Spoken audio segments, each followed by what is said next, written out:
Bonjour, merci d'être venu pour cet atelier.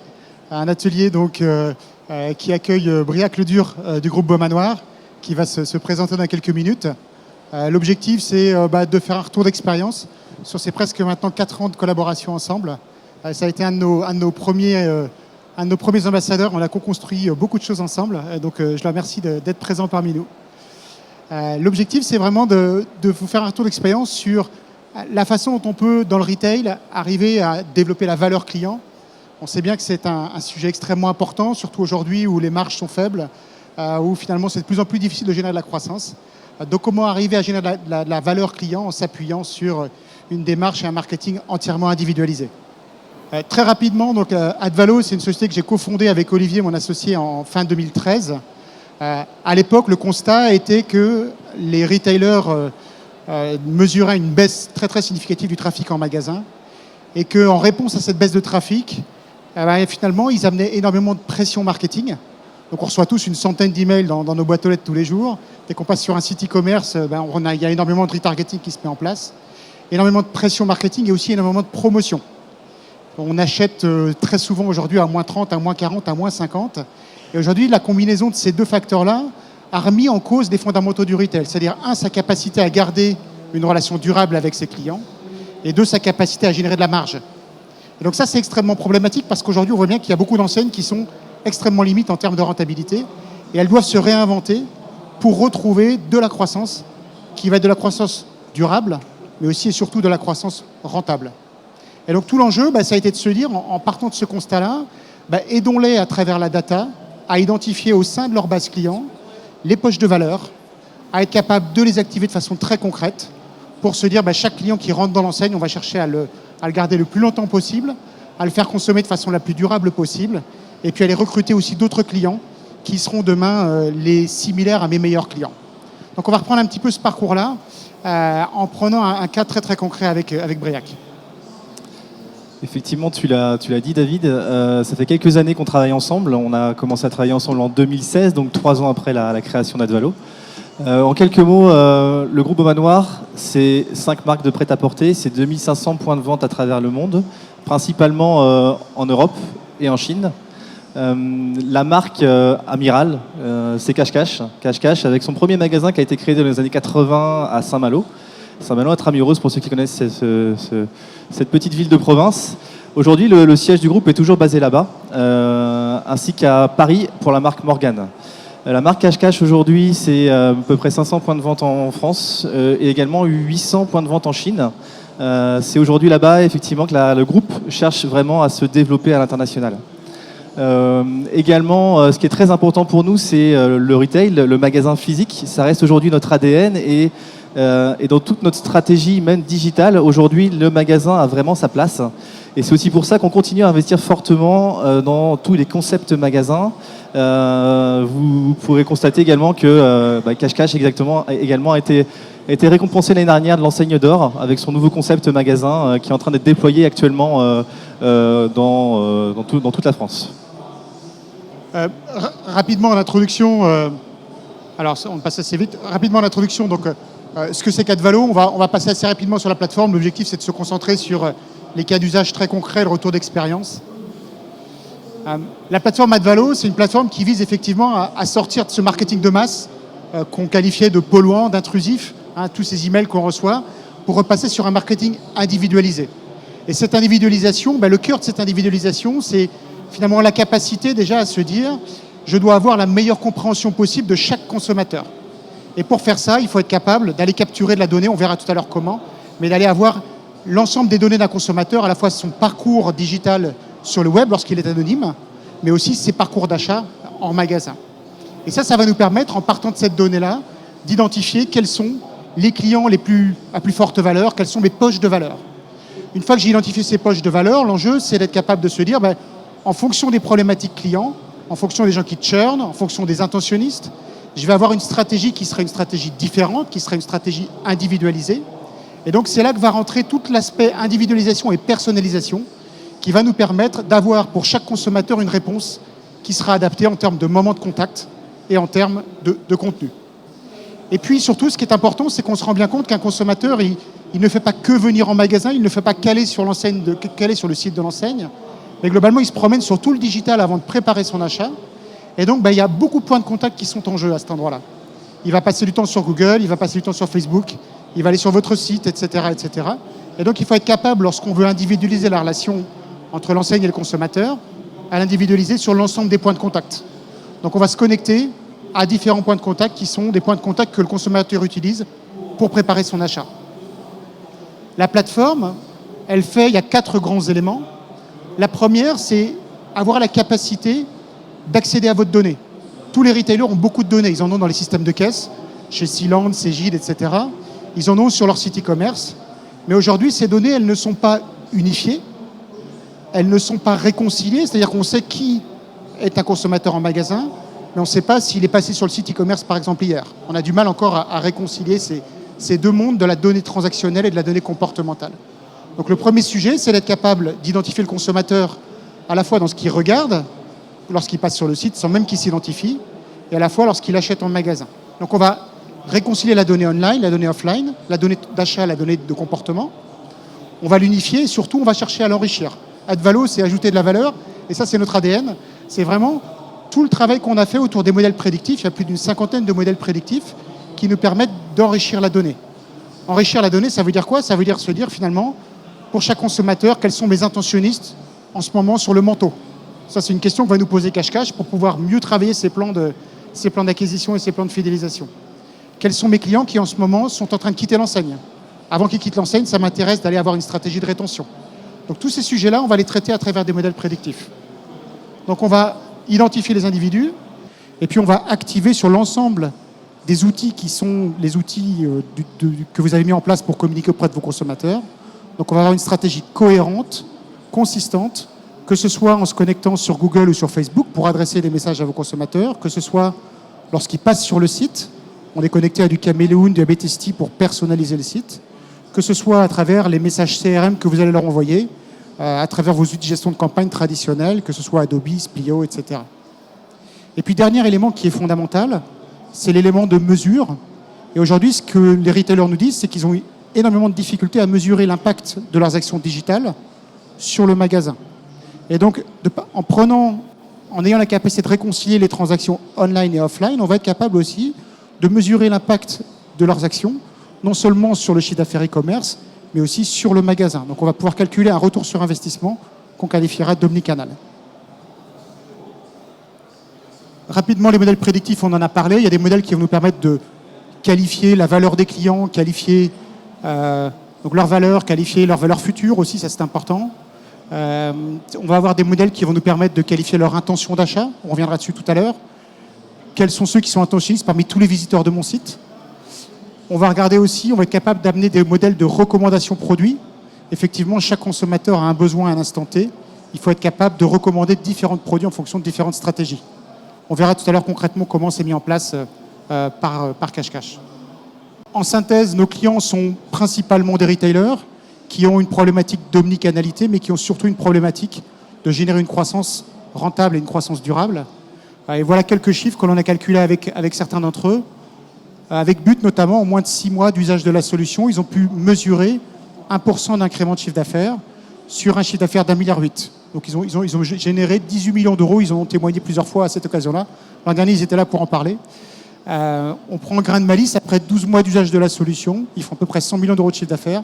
Ils avaient généré 3,5 millions d'incrémental de chiffre d'affaires. Donc ce sont des choses qui sont importantes, ce sont des choses qui sont mesurées, et on rentre avec eux dans une stratégie d'optimisation continue pour conserver et améliorer ce type de résultats. Je passe assez rapidement. Les enseignes qu'on accompagne sont les enseignes de textile, d'équipement de la maison, d'équipement de la personne, dans l'automobile, de façon générale. Ce qui est important, c'est que toutes ces enseignes ont des problématiques qui sont communes à celles de Briac, et donc je vais lui passer la main sur les problématiques du groupe Beaumanoir. Effectivement, pour remettre un peu de contexte sur le marché retail prêt-à-porter, je pense que c'est ce que je vais vous expliquer là, il n'y a pas beaucoup de surprises. Ce qu'on vit en ce moment et ce qu'on vit depuis déjà quelques années, c'est une baisse de trafic dans nos points de vente. Pour des acteurs brick and mortar comme le groupe Beaumanoir, c'est quelque chose qu'on suit. On s'est rapidement beaucoup inquiété par rapport à ça, essayer de trouver des solutions. Mais rapidement, on a constaté que de toute façon, il fallait vivre avec, et il fallait s'adapter. Le deuxième point, effectivement, qui est très lié à cette base de trafic retail, c'est qu'on vit une multiplication des parcours clients. Et c'est de plus en plus compliqué aujourd'hui de suivre la bonne performance, de mettre ses investissements au bon endroit. Parce qu'aujourd'hui, un client, il va du magasin au site e-commerce, au magasin. Des fois, il fait site e-commerce, magasin, etc., etc. Aujourd'hui, et pour mesurer effectivement tous ces touchpoints et pour savoir si les investissements que l'on fait ont vraiment une rentabilité in fine sur la valeur client, c'est très compliqué. Le troisième constat aussi par rapport à notre marché, c'est que sans surprise, aujourd'hui on est sur un marché saturé. Je pense que vous l'avez déjà vu dans la presse depuis déjà quelques mois, quelques années. On a des marques qui sont en grande difficulté, même des marques très puissantes comme Camaïeu a vu sa dette rachetée par ses créanciers. Voilà, on est sur un marché où il y a pléthore d'offres aujourd'hui, donc il faut réussir à sortir effectivement un petit peu la tête de l'eau et trouver les bonnes solutions pour être efficace. Et j'ai mis aussi un marché en mutation. On le vit tous au quotidien, c'est le marché de la seconde main, c'est le marché de l'occasion, c'est potentiellement le marché de la location de vêtements aujourd'hui. Et tout ça fait qu'aujourd'hui, nous, on doit se réinventer et on doit chercher des nouveaux indicateurs de pilotage. In fine, ce que vous voyez avant, qui est un petit peu grisé, c'est la manière dont, classiquement, on pilotait un marché retail avant. On regardait le volume de clients qui venaient en boutique, on regardait notre capacité à lui vendre beaucoup, et puis on regardait notre taux de transformation. Aujourd'hui, par rapport à tout ce que je vous ai dit avant, la multiplication des parcours, etc., ça ne suffit plus. Il faut qu'on soit davantage customer-centrique. Et pour ça, effectivement, l'indicateur aujourd'hui que nous, on suit davantage, qui n'a pas forcément effacé la première ligne. Je ne suis pas en train de vous dire que tous nos magasins au niveau local se concentrent sur uniquement les indicateurs du bas. Mais pour autant, au niveau groupe, au niveau marque, au niveau BU, on se concentre de plus en plus sur les indicateurs client-centriques à travers la valeur client, c'est-à-dire le chiffre d'affaires généré par mon client sur 12 mois, à travers le panier moyen de ma base de données client et à travers sa fréquence d'achat sur 12 mois. Aujourd'hui, le groupe Beaumanoir, il a une chance, c'est que cette démarche un peu de collecte de données, cette démarche de CRM, il l'a initiée il y a déjà quelques années. Et on est déjà très fort en fait sur la partie collecte de données en magasin. Aujourd'hui, on a beaucoup de clients. On représente à peu près, on a 10 millions de clients en base de données, donc acheteurs sur les 36 derniers mois. On a à peu près 87% des tickets qui sont rattachés. Et on a 88% des clients qui sont contactables par au moins un canal. Email, SMS ou courrier. Donc fort de ce constat, on s'est dit mais on est assis sur une mine d'or. Qu'est-ce qu'on doit faire aujourd'hui pour essayer d'en tirer parti et d'en tirer la quintessence effectivement de cette donnée. Avant même effectivement de lancer ce projet que je vais vous présenter en quelques mots, on a commencé à travailler avec Advalo, je vous l'ai dit, en 2016 à peu près. Et ça a été un petit peu la genèse de ce gros projet qu'on a lancé au sein du groupe qui s'appelle Bidata.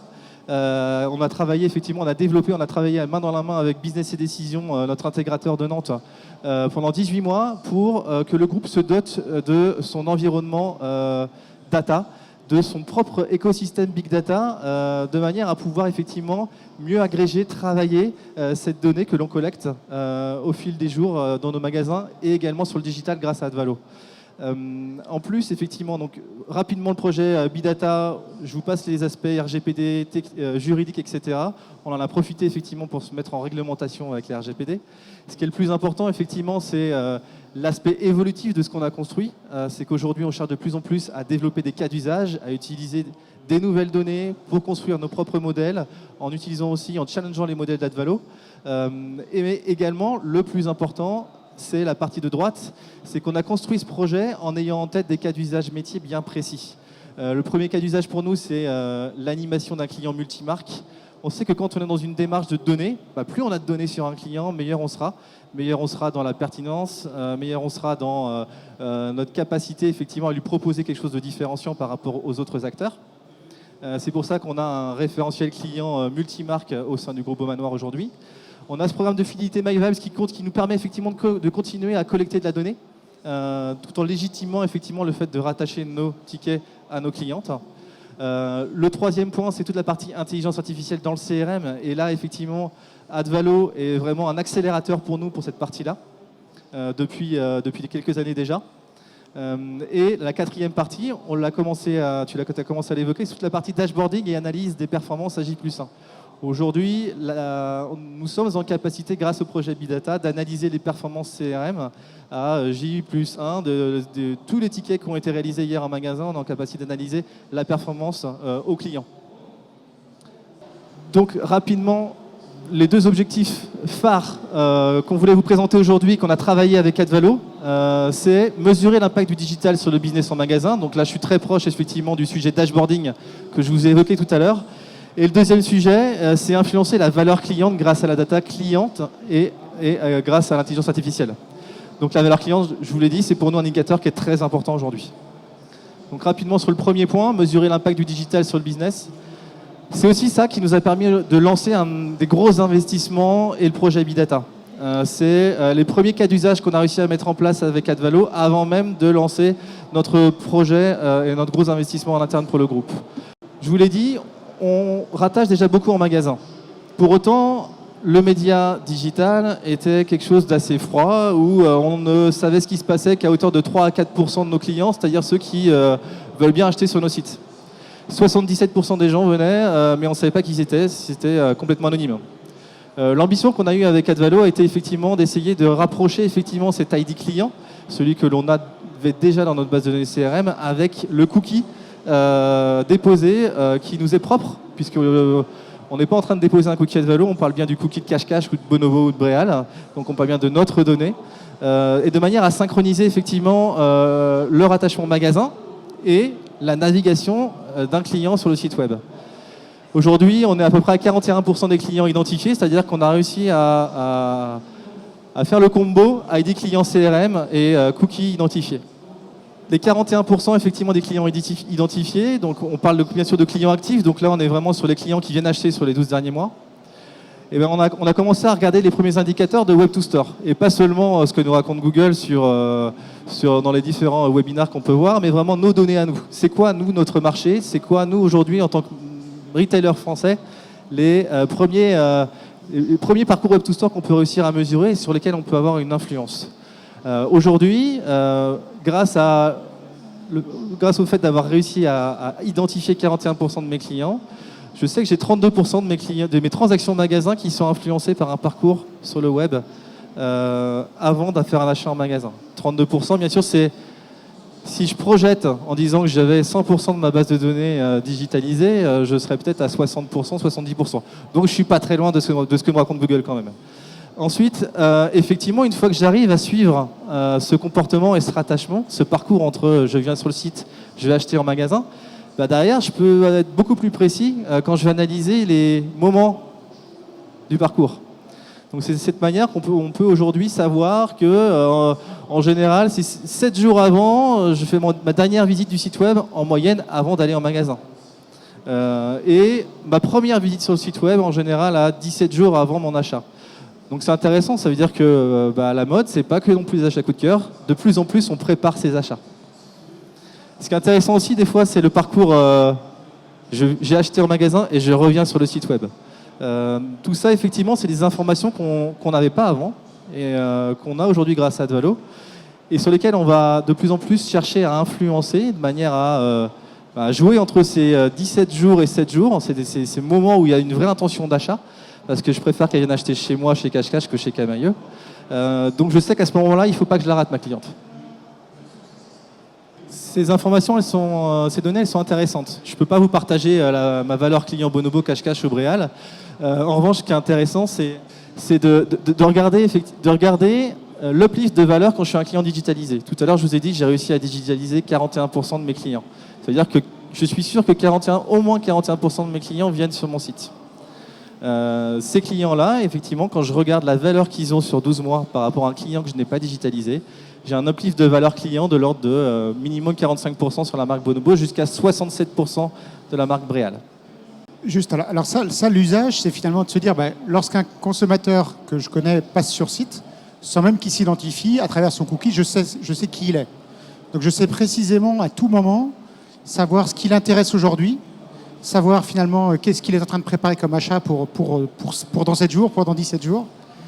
Donc c'est vraiment une information clé qui va me permettre de déclencher des stratégies, soit de personnalisation sur site, soit des stratégies de personnalisation de mes emails. Donc, par exemple, plutôt que de leur envoyer une personne qui vient regarder des pantalons, plutôt que de lui envoyer la newsletter traditionnelle, eh bien, on va lui envoyer une newsletter spécifique sur les pantalons, ou en tout cas, au sein de sa newsletter traditionnelle, rajouter des éléments de personnalisation.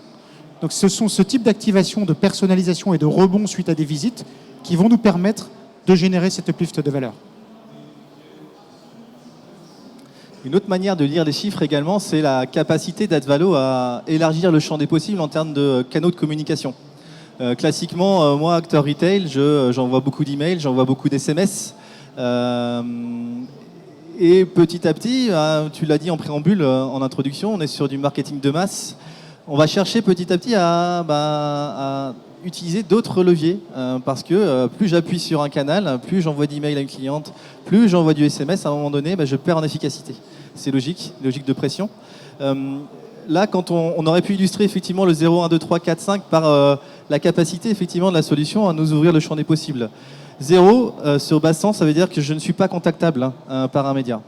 Le 1, on aurait pu imaginer que c'était le courrier, le 2, le SMS, le 3, l'email. Le 4, la capacité effectivement à ouvrir sur d'autres médias comme Google, Facebook, et le 6 et le 5, à faire de la personnalisation de site, parce que c'est quelque chose qu'on n'a pas encore évoqué, mais quelque chose qu'on peut faire, puisqu'à partir du moment où on arrive à identifier une cliente sans qu'elle ait besoin de se connecter au site web, on peut chercher aussi à lui proposer une expérience différenciante et personnalisée sur le site web. Donc effectivement, on a vu en première partie que l'un des enjeux, ce qu'on constate, c'est que plus on a de points de contact utilisable avec le client, plus on sait générer de la valeur client. Ça, c'est la première partie de l'équation. Maintenant, la deuxième partie de l'équation, c'est d'avoir des prétextes de communication, mais qui soient des prétextes de communication qui soient pertinents, en tout cas, vu du consommateur. Et là, il y a 3 types de prétextes de communication qui vont être différents. Il y a effectivement des prétextes qu'on peut qualifier de chauds, c'est-à-dire que quand un consommateur vient de passer sur site, on a pu capter son intention d'achat, on a pu qualifier son appétence produit. Eh bien là, à chaud, c'est tout à fait pertinent d'aller communiquer auprès de lui si on sait communiquer de façon extrêmement personnalisée. Donc ça, ce passage sur site, c'est un moment chaud. Suite à un achat magasin, on sait très bien qu'un consommateur, il va être prêt à racheter un produit complémentaire dans un délai assez court après son achat magasin. Donc si juste après l'achat magasin, on sait rebondir sur cet achat pour lui proposer du produit complémentaire, ça va être un moment chaud de son parcours. Et on sait que là, ce sont des moments qui auront énormément de performance. Donc c'est pour ça que nous, ce qu'on va chercher à faire, c'est avoir des modèles prédictifs qui nous permettent justement de scorer l'intention sur site, lorsqu'il est passé en magasin, d'aller proposer des produits complémentaires. Donc on verra dans une minute les cas d'usage qui vont tirer parti de ces modèles prédictifs et de la donnée. Ensuite, il y a d'autres prétextes qui sont plutôt des prétextes froids. C'est-à-dire que là, le consommateur n'a pas manifesté d'intérêt, ou en tout cas pas depuis un certain temps. Et donc il faut être capable de prédire des moments à travers son histoire, à travers son historique de navigation ou son historique transactionnel. Donc là, il y a un des cas d'usage qui est clé, c'est effectivement de pouvoir prédire le moment où, a priori, un consommateur se désengage de votre marque. A priori, le moment où il churn. Donc ça va être un score qui va nous permettre de comprendre, parmi tous les individus qui ont un comportement cohérent, certains ne vont plus avoir le même comportement que les autres, et on va pouvoir prédire qu'ils sont en train de quitter l'enseigne. Et donc là, il faudra de façon urgente mettre en place des stratégies de rétention avec des recommandations produits qui lui sont pertinentes. Et puis enfin, il y a une troisième typologie de prétextes. Ce sont plutôt des prétextes contextuels. Il fait beau à Nice, mais il ne fait pas très beau à Lille. J'ai peut-être pas envie de proposer le même produit. Ça, c'est souvent le cas. Ou alors il fait beau, les gens vont sortir plutôt en ville, et puis il fait pas beau, ils vont plutôt aller au centre commercial. Donc je peux aussi avoir des typologies de magasins qui vont prendre la parole à des moments différents, selon la météo par exemple.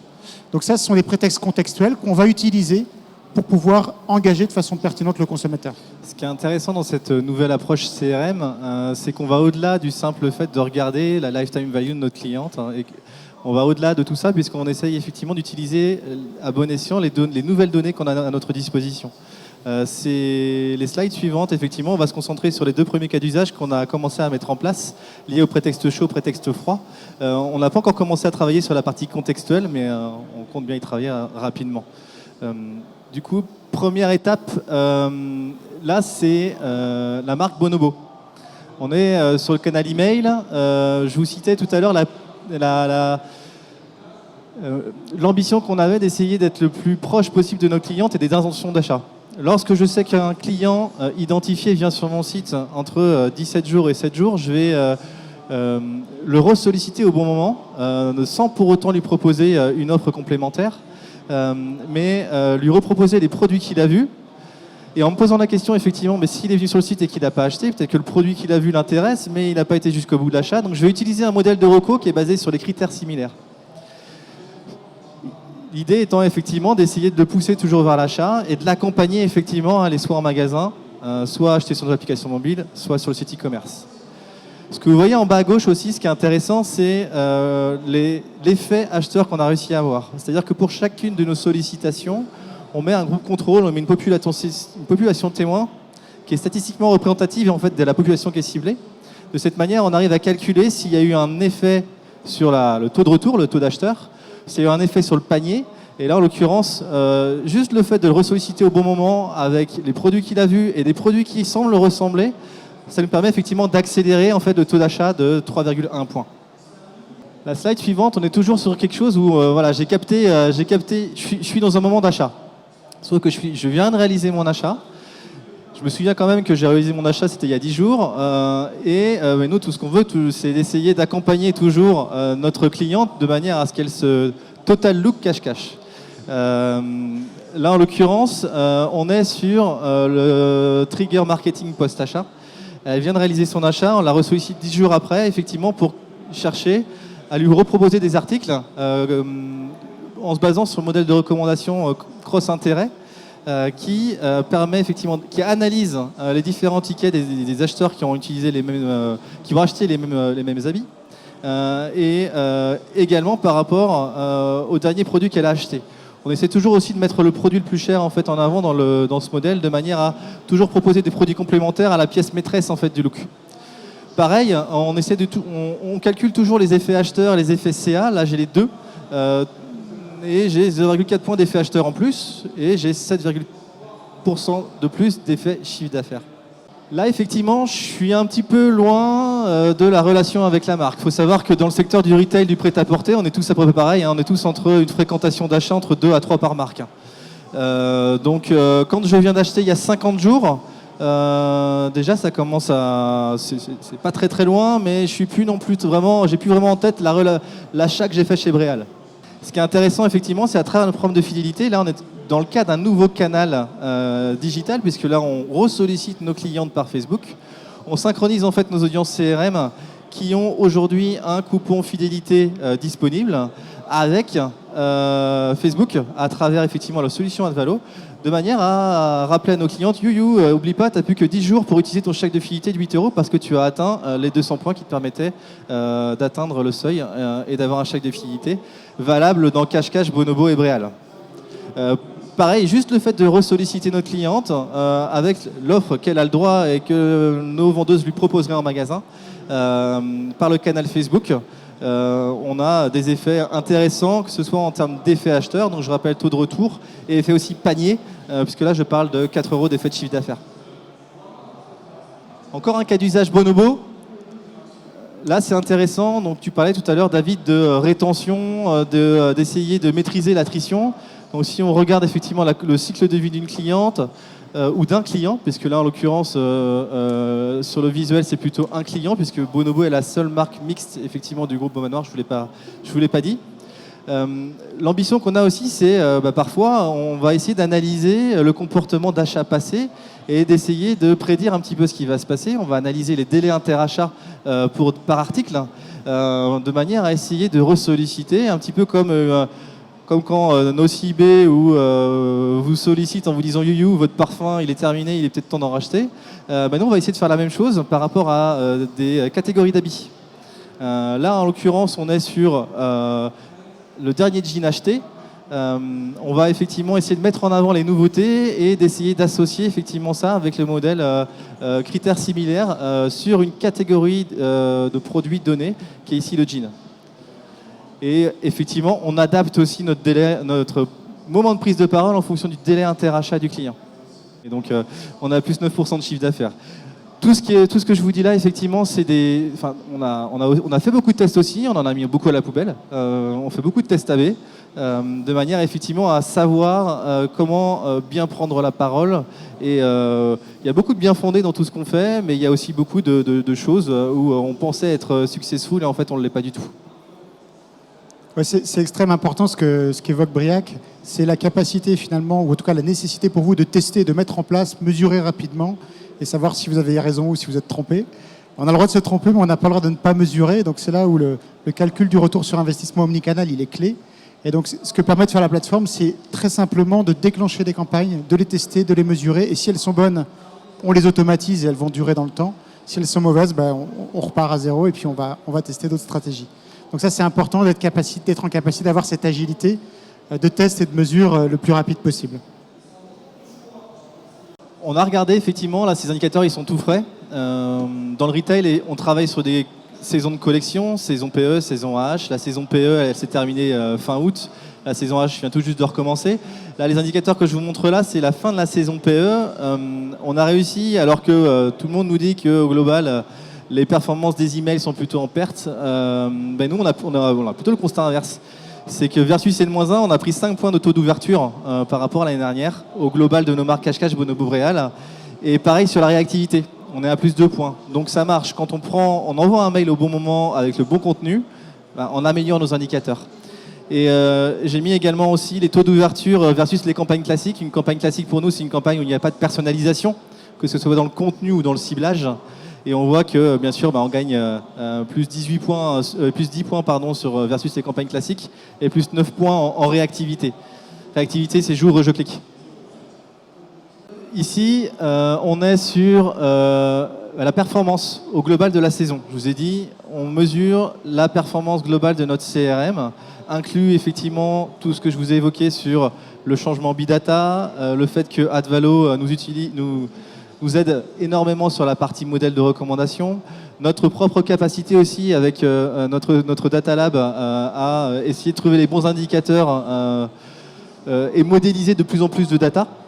Effectivement, grâce à tout ça, aujourd'hui, on est en croissance de chiffres additionnels CRM sur la saison printemps-été de plus 29%. Alors c'est énorme. Comment on calcule ça? Je vous ai dit tout à l'heure, sur chaque test que l'on fait, on met des populations de contrôle. Eh bien, tout simplement, en début de saison, on fait exactement la même chose. On met une population blanche, représentative à peu près d'1% en fait, de notre population de clientes, qu'on ne va pas du tout adresser pendant toute la saison. Et à la fin de la saison, on regarde et on calcule l'effet additionnel qu'a pu générer le fait de la solliciter versus non sollicité. Et aujourd'hui, les plus 29%, c'est une hausse de croissance de chiffre d'affaires additionnel par rapport à la saison PE 18, celle de l'année dernière. On sort un petit peu de tous ces effets statistiques, on se concentre exclusivement sur l'indicateur qu'on a cité tout à l'heure en introduction, qui était pour nous essentiel, c'était la valeur client. Quand je pousse effectivement la valeur à travers le CRM, à travers la capacité à mieux activer mes données pour mes clientes, je pousse naturellement ma valeur client. Et là, aujourd'hui, sur la saison PE, on a grimpé petit à petit pour atteindre une hausse de chiffre d'affaires client 12 mois de plus 1,2% pour les marques du groupe. Alors, on voit bien on s'est bien concentré sur toute la dimension CRM traditionnelle, amener les bons moments, amener les bons produits, être là lorsqu'il faut, mieux comprendre le consommateur. Ça a généré des impacts extrêmement significatifs. Il y a 2 sujets qu'on est en train de pousser un petit peu plus loin. On avait déjà commencé à les initier, mais on n'était pas encore allé très loin. Et donc là, on va pousser 2 nouveaux sujets ensemble. Le premier sujet, c'est la capacité à optimiser le ciblage de mes actions d'acquisition client. L'un des enjeux, c'est de se dire, plutôt que d'acquérir des clients qui seront peut-être des opportunistes, qui viennent pour un petit haut à moins 30, ce que je veux, c'est acquérir mes futures meilleures clientes, c'est-à-dire des clientes qui vont rester longtemps et qui vont rehausser la valeur client, comme on l'a vu tout à l'heure. Ça va être le premier sujet. Et puis le deuxième sujet, c'est d'affiner toute la détection des intentionnistes. On se rend compte que c'est pas juste une intention comme ça. Le parcours d'achat d'un manteau est très différent du parcours d'achat d'un pantalon et encore très très différent de celui d'un petit haut. Donc il faut être capable de rentrer dans de la finesse et se dire, en fonction de la typologie produit, on va avoir des stratégies d'accompagnement entre le moment où l'individu recherche le produit et le moment où il l'achète en magasin. On va être capable d'être de plus en plus fin. Et donc ce sont 2 chantiers qu'on ouvre en ce moment avec Briac. Donc effectivement, rapidement, pour rentrer dans le détail, ce qui nous intéresse, on a vu qu'on était en croissance de chiffres sur nos clients en base de données. Maintenant, pour aller encore plus loin, pour le redire avec mes mots, c'est comment je remplis la baignoire en fait, de nouveaux clients de manière à les intégrer après dans mon cycle de prise de parole CRM. Et pour ça, on peut utiliser aussi la donnée. On peut essayer d'utiliser les différents modèles de manière à essayer de trouver des profils mix and match, des populations en fait qui sont similaires à nos meilleures clientes. On peut aussi essayer de regarder en fait nos propres articles qui sont des articles qui font rentrer des nouvelles clientes en magasin. C'est ce qu'on appelle des produits recrutants. Et de cette manière, on va essayer de tirer parti de la connaissance client pour essayer d'aller chercher du nouveau client et remplir cette baignoire de clientes de manière à pouvoir travailler in fine la valeur client globale du groupe. Lorsqu'on parle de campagne d'acquisition, bien sûr, l'intérêt, c'est maintenant qu'on arrive à faire le lien entre les achats magasins et les achats sur le digital, application mobile ou site e-commerce. L'enjeu pour nous, c'est tout simplement d'arrêter aussi de vous harceler lorsque vous êtes passé sur le site et que vous avez réalisé votre achat en magasin. Tout simplement, je vais peut-être arrêter de vous reprojeter des produits alors que tout simplement vous êtes venu l'acheter en magasin. Ça, c'est effectivement grâce au fait que j'ai réussi à faire le lien entre votre parcours sur le site et l'achat que vous avez réalisé en magasin. C'est important aussi de manière à améliorer ses retours sur investissement des campagnes Google ou des campagnes display chez Criteo qu'on peut avoir. Le deuxième enjeu, celui-là, on va essayer de rentrer un peu plus dans le détail. Vous savez, tout à l'heure, on a parlé 17 jours, 7 jours, il se passe quelque chose là.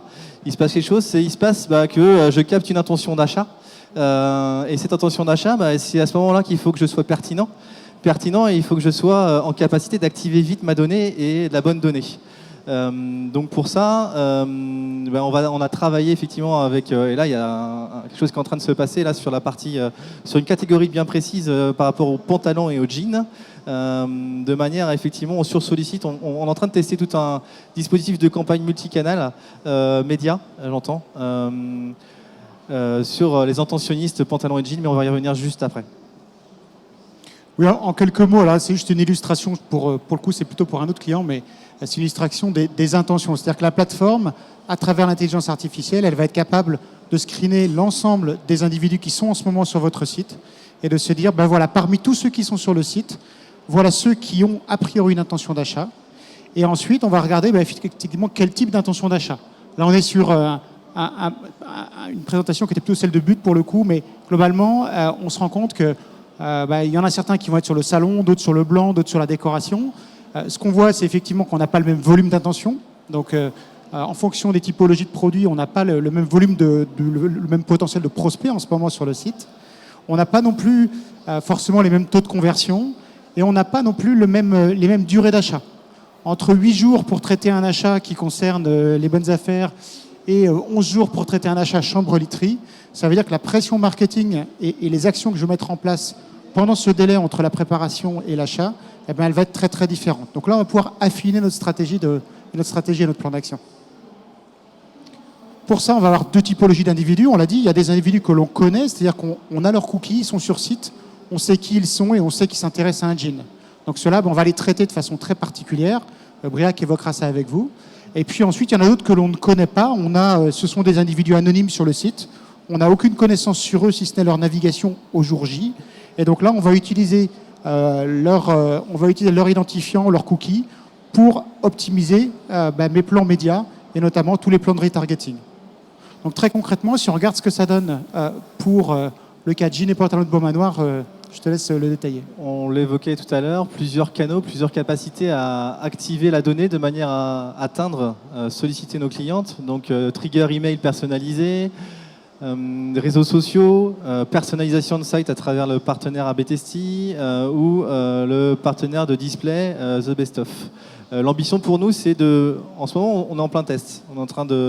On ne sait pas exactement où mettre le bon curseur entre bien solliciter au bon moment, comment, avec quel message. Donc on est en train de se tester.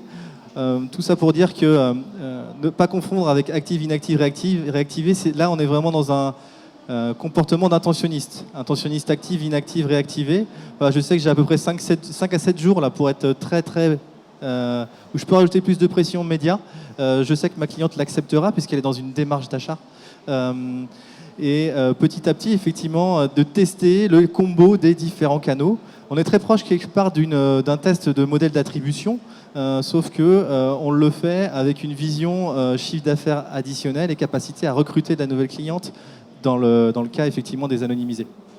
Donc là, effectivement, c'est une vraie capacité à pouvoir mettre en place un plan d'action qui tire parti de l'intention, mais qui surtout va être cohérent, consistant entre ce qui se passe du côté de l'équipe média, du côté de l'achat de trafic, donc ce qu'on va mettre en place en termes de custom audience sur Google, sur Facebook, etc. Donc là, la nouveauté, c'est vraiment deux choses. C'est un, la bonne détection de la bonne intention, et deux, un plan d'action qui va être un plan d'action sur l'ensemble des canaux, de façon coordonnée de façon mesurée, omnicanal.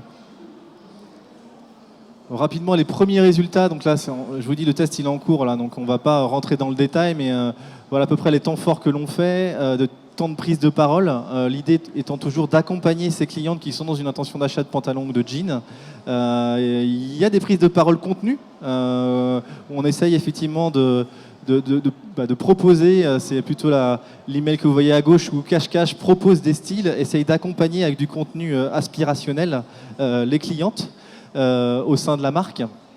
Et il y a des choses qui sont un peu plus directes, où on reprojette, où on repropose effectivement soit les bests du moment par rapport à l'intention d'achat, soit par rapport aux produits jeans qu'elle aurait pu visiter sur le site web.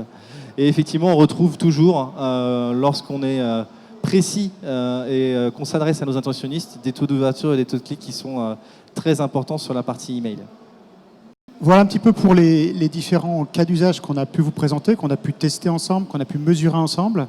On voit que c'est un impact extrêmement significatif sur le chiffre d'affaires du groupe Beaumanoir. Et c'est ce qui fait qu'on est depuis maintenant 4 ans en collaboration.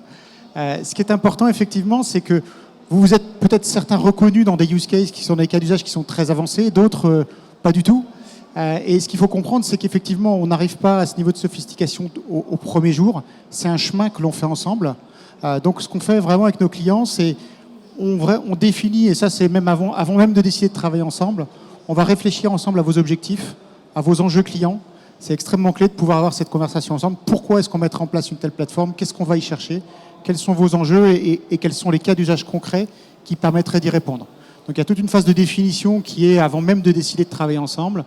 Ensuite, on a une phase de mise en place de la plateforme qui prend plus ou moins 2 mois pour se connecter à l'ensemble de votre système d'information et l'ensemble de vos outils métiers. Et puis enfin, cette phase d'onboarding, c'est une phase qui dure à peu près 4 mois.